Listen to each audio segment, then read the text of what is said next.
I don't know what's happened to the Natural England site, but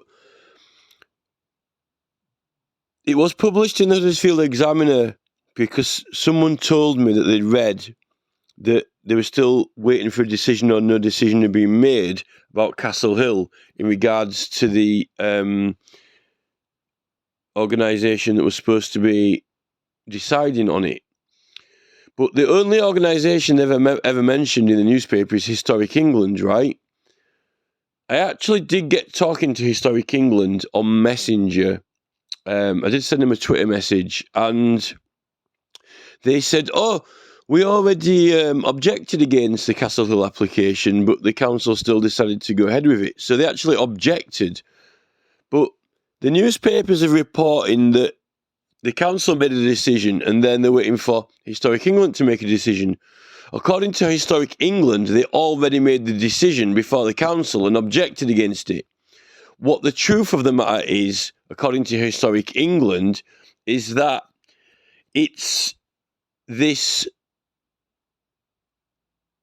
listed monument approval consent, listed or graded monument consent that the applicant needs to get now, and that's not done by Historic England, so it's done by someone else, and I don't know who that is yet. I haven't been told, and apparently Historic England don't think that it's been applied for yet. I think the Huddersfield Examiner have been misleading people and kind of misrepresenting it to confuse people. Now,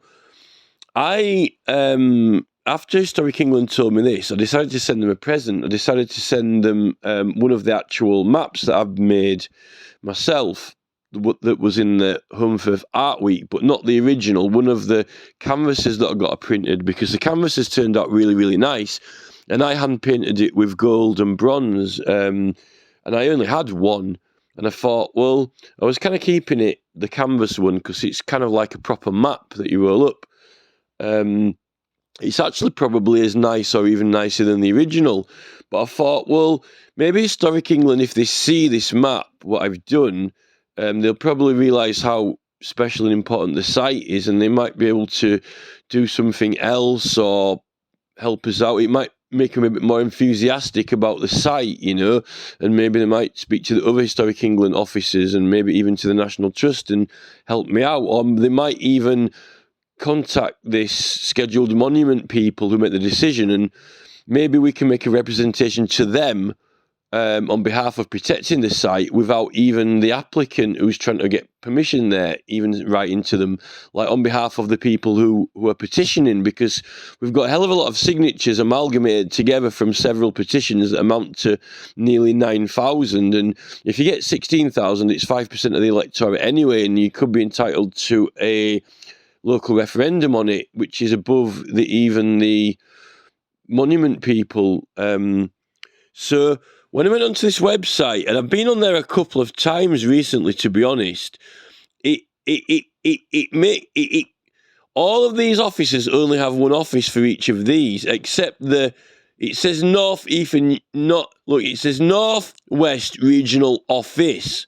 Then it says North East and Yorkshire Officers.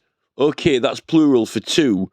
Then it says Midlands Regional Office, East of England Regional Office, and South West Regional Office, London and South East Regional Office.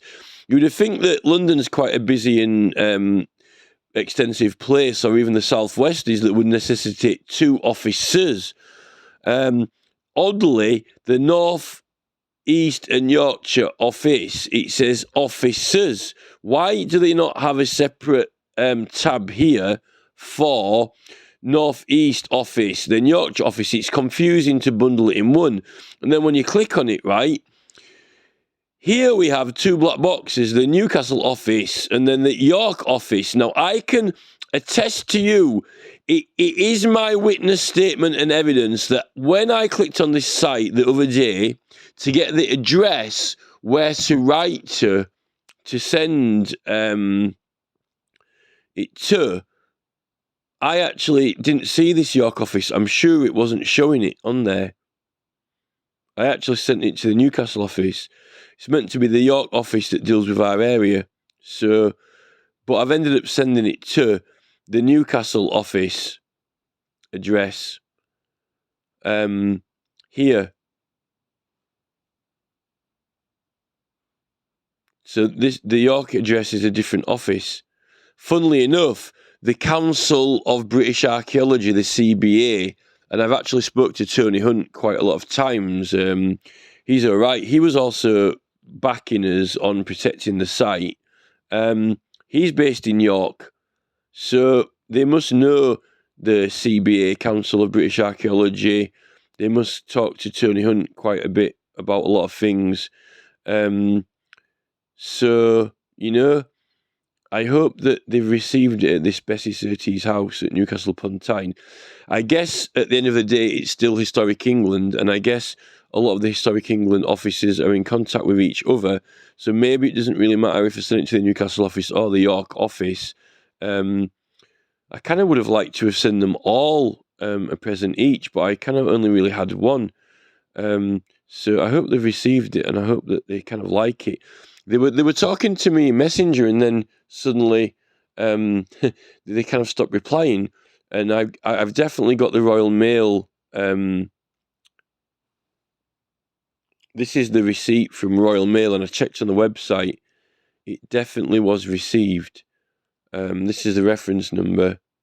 So someone signed for it, and it's received. But just at that point, they were speaking to me, and then when I sent that and received it, then they stopped replying. So I don't know. I kind of thought they might have had, at least, I don't know. Well, I wasn't asking for bells and whistles, but I would just kind of thought they might say, "Oh wow, yeah, we got the package, and we really like it," or whatever, or something at least like that to confirm they've got it. I did put kind of like nice Santa and elf tags on it and things like that, and I thought I'd kind of done a good job of. I thought it was it's quite a unique and special item, and it was in the Home Firth Art Week as well. And I also put all the details for the petitions on there, the address and all of all of the petitions that we've done, because I've sent them in the past before, but I was kind of worried that for somehow they hadn't got them, or they'd been intercepted, or they just didn't look at them or notice them properly, or look into it properly. But it has been quite prolific on a lot of the Facebook groups, and we've been asking a lot of people to sign in a lot of the Facebook groups, so I kind of thought they would be aware of it. Tony Hunt was aware of it anyway, so at the Council of British Archaeology. The newspapers have been really, the newspapers have been kind of very, very misleading about the whole process and the order of procedure that's going. They've been saying, "Oh, it's Historic England," and then I even think that after the council made that decision against it, I'm sure that Andrew Cooper started a petition to Historic England after the council had given permission. It was Andrew Cooper, and he's meant to be Green Party including, and he actually petitioned Historic England. So I don't know why Historic England are saying that they already made a decision and objected to the council before the council made a decision. So why is Andrew Cooper aiming at Historic England? It's very odd and unusual that it's actually this ancient monument protection place. Why isn't this scheduled monument permissions place that Historic England have told me about? So I don't know why Andrew Cooper hasn't, got his petition aimed at that.